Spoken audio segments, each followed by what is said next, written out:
Assalamualaikum warahmatullahi wabarakatuh.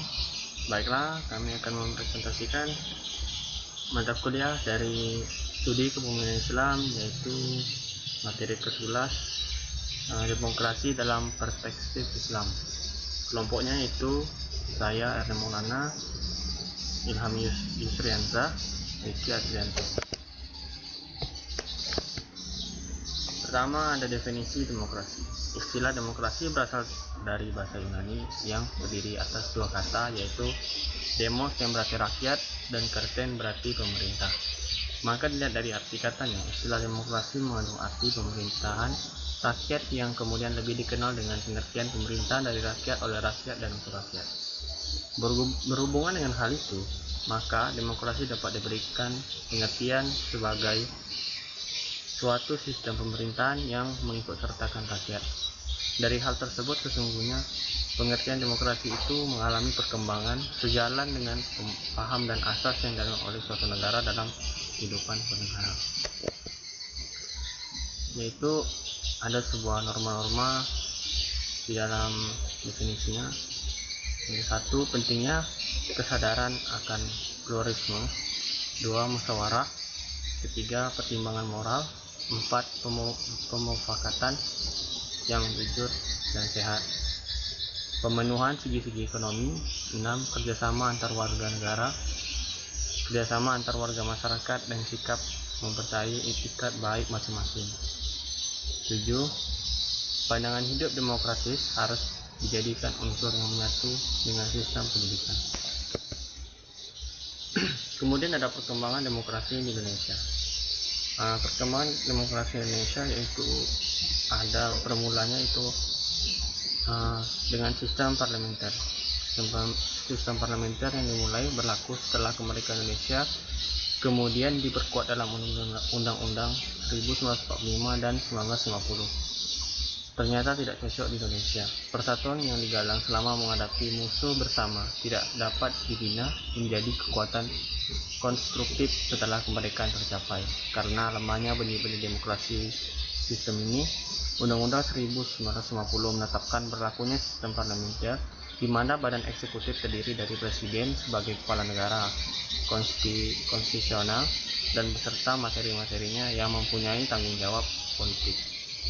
Karena fragmentasi partai politik, usia kabinet masa ini jarang dapat bertahan cukup lama.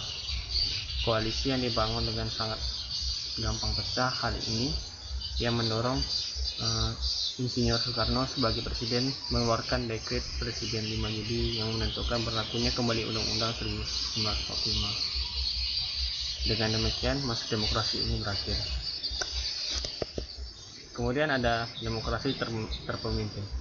Ciri-ciri demokrasi ini adalah dominasi dari presiden, terbatasnya partai politik, perkembangannya pengaruh komunis, dan meluasnya peran ABRI sebagai unsur sosial politik. Banyak sekali penyimpangan yang terjadi pada masa pemerintahan ini, diantaranya pengangkatan Insinyur Soekarno sebagai presiden seumur hidup yang tidak sesuai dengan Undang-Undang 1945. Kemudian ada demokrasi Pancasila. Landasan formal demokrasi yaitu Pancasila, Undang-Undang 1945, serta ketetapan MPRS dalam usaha meluruskan pelewangan terhadap undang-undang pada masa demokrasi terpemimpin. Tetap MPRS nomor 3 tahun 1963 mengenai penetapan masa jabatan seumur hidup Insinyur Soekarno telah dibatalkan. Beberapa perumusan tentang demokrasi Pancasila sebagai berikut. 1. Demokrasi dalam bidang politik pada hakikatnya adalah menegakkan kembali asas-asas negara, hukum, dan kepastian hukum. Demokrasi dalam bidang ekonomi pada hakikatnya adalah kehidupan yang layak bagi semua warga negara. Demokrasi dalam bidang hukum pada hakikatnya bahwa pengakuan dan perlindungan HAM, peradilan yang tidak memihak. Kemudian ada demokrasi orde reformasi.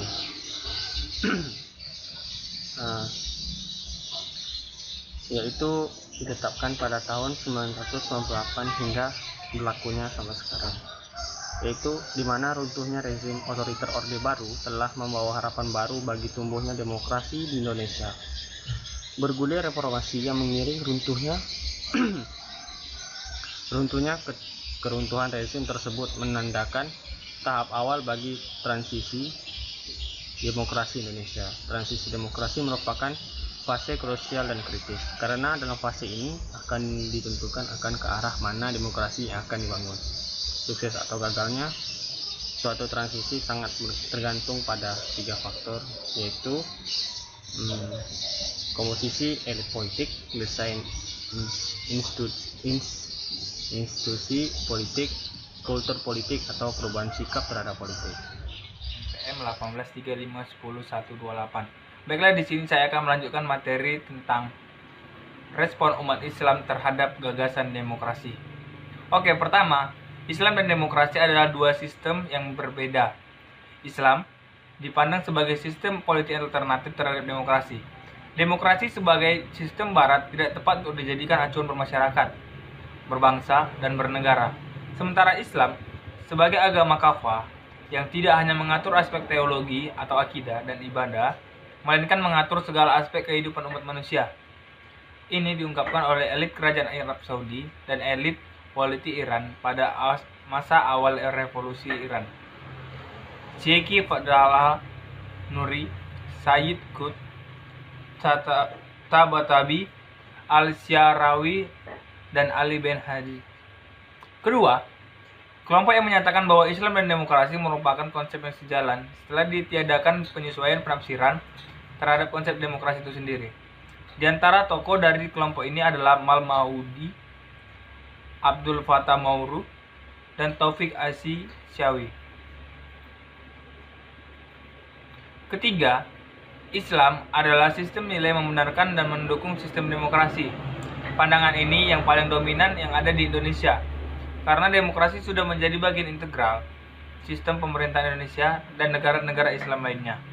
Di antara tokoh-tokohnya yaitu ada Fahmi Huwaidi, Al-Aqad, M. Hussein Haikal, Robert N. Bella.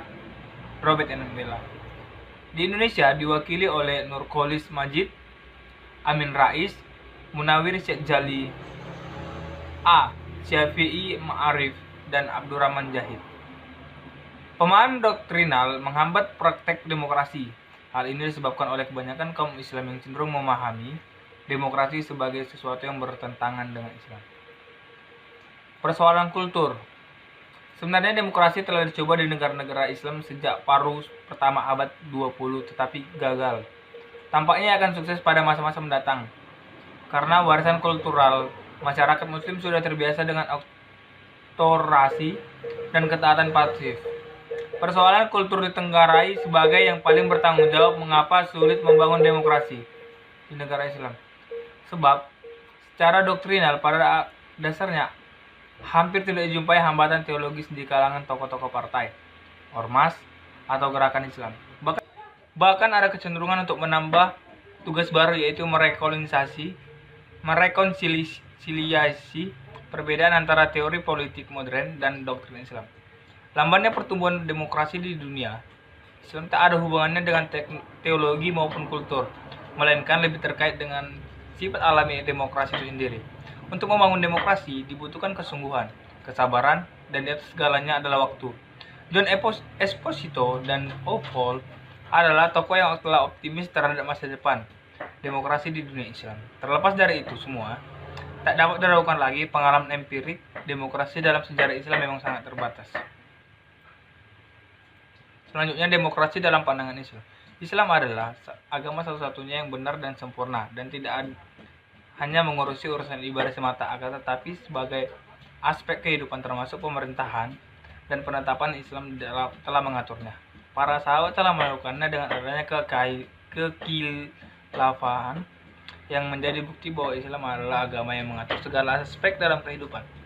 Demokrasi dalam pemerintahan sendiri tidak pernah dikenal dan dicontohkan Nabi SAW kepada para sahabat dalam pemerintahan, karena yang ditinggalkan Nabi adalah sistem pemerintahan khilafah yang memiliki rukun-rukun yang berbeda dengan demokrasi. Sistem pemerintahan Khilafah Islamiyah. Khilafah adalah pemerintahan Islam yang tidak dibatasi oleh wilayah teritorial, sehingga kekhilafahan Islam meliputi berbagai bangsa, suku, dan bahasa. Ikatan yang mempersatukan kekhilafahan adalah Islam sebagai agama. Kekhalifahan adalah kepemimpinan umum bagi kaum di seluruh penjuru dunia untuk menegakkan hukum-hukum syariat Islam dan memikul dakwah Islam ke seluruh dunia. Hukum-hukum menegakkan khalifah adalah suatu kewajiban bagi seluruh kaum muslimin di seluruh penjuru dunia dan menjalankan kewajiban yang diwajibkan Allah bagi setiap kaum muslimin terhadap isma sahabat. Wajib hukumnya mendirikan kekhilafahan. Rukun-rukun pemerintahan Islam. Sistem pemerintahan Islam tertegak di atas 4 rukun seperti di bawah ini. Yang pertama adalah kedaulatan di tangan syarah. Yang kedua, kekuasaan di tangan umat. Yang ketiga, dipimpin oleh seorang khalifah. Yang keempat, hanya khalifah yang berhak melakukan tabani atau menerima pakai terhadap kaum-kaum yang berhubungan dengan syarah. Khalifah juga berhak untuk membuat dan menentukan undang-undang. Sekian pembahasan saya, akan dilanjutkan oleh saudara Ilham. Baiklah, di sini saya akan melanjutkan penjelasan dari teman saya, yaitu tentang pendapat para ulama tentang demokrasi dan problem demokrasi dalam praksis implementatif. 1. Pendapat para ulama tentang demokrasi. Yang pertama itu ada menurut ulama Sadek J. Sulaiman. Ia menyatakan dalam demokrasi ada sejumlah prinsip yang menjadi standar baku. Yang pertama yaitu kebebasan berbicara setiap warga negara. Yang kedua itu pelaksanaan pemilu untuk menilai pemerintahan. Yang ketiga, kekuasaan dipegang oleh kekuasaan mayoritas tanpa mengabaikan minoritas. Yang keempat, peranan partai politik yang sangat penting sebagai wabah aspirasi politik rakyat. Yang kelima, itu ada pemisahan kekuasaan legislatif, eksekutif, dan yudikatif. Yang keenam, supremasi hukum, semua harus tunduk pada hukum.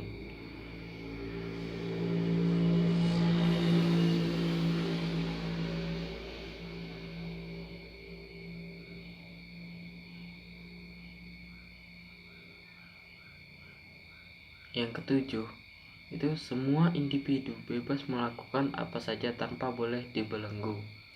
Selanjutnya itu menurut Abu Ala al-Maududi, ia menyatakan secara tegas menolak demokrasi. Menurutnya Islam tidak mengenal paham demokrasi yang memberikan kekuasaan besar kepada rakyat untuk menetapkan segala hal. Demokrasi adalah buatan manusia sekaligus produk dari pertentangan barat terhadap agama sehingga cenderung sekuler. Karenanya Al-Maududi mengatakan demokrasi barat merupakan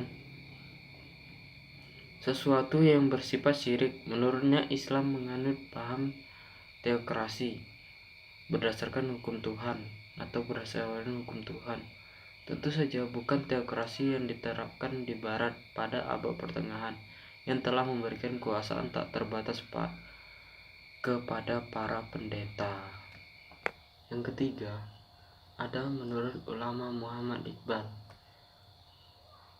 Ia menyatakan bahwa ulama atau intelek asal Pakistan juga turut berpendapat. Menurutnya, demokrasi sejalan dengan kemenangan sekularisme atas agama. Demokrasi modern menjadi kehilangan sisi spiritualnya sehingga jauh dari etika.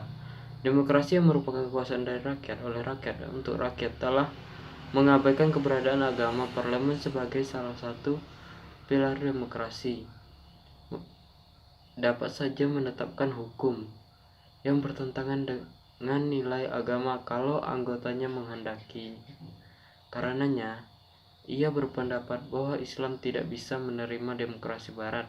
Atas dasar itulah Iqbal menawarkan sebuah konsep demokrasi spiritual yang dilandasi oleh etika dan moral ketuhanan. Jadi yang ditolak oleh Iqbal bukan demokrasinya, melainkan prakteknya yang berkembang di Barat. Lalu Iqbal menawarkan sebuah model demokrasi. Yang pertama itu tauhid sebagai landasan asasi. Yang kedua itu kepatuhan pada hukum. Yang ketiga ada toleransi sesama warga.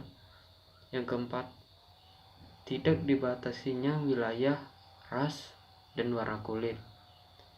Yang kelima ada penafsiran hukum melalui ihtijaj. Problem demokrasi dalam praksis implementatif. Demokrasi dipandang sebagai sesuatu yang penting karena nilai-nilai yang dikandungnya sangat diperlukan sebagai acuan untuk menata kehidupan berbangsa dan bernegara yang baik.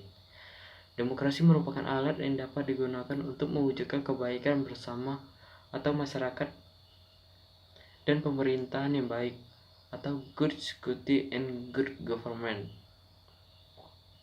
Kebaikan dari sistem demokrasi adalah kekuasaan pemerintah berasal dari rakyat, baik secara langsung maupun perwakilan. Secara teoritis, peluang terlaksananya partisipasi politik dan partisipasi warga negara dari seluruh lapisan masyarakat terbuka lebar. Masyarakat juga dapat melakukan kontrol sosial terhadap pelaksanaan pemerintah karena porsi masyarakat adalah sebagai pemegang kedaulatan tertinggi.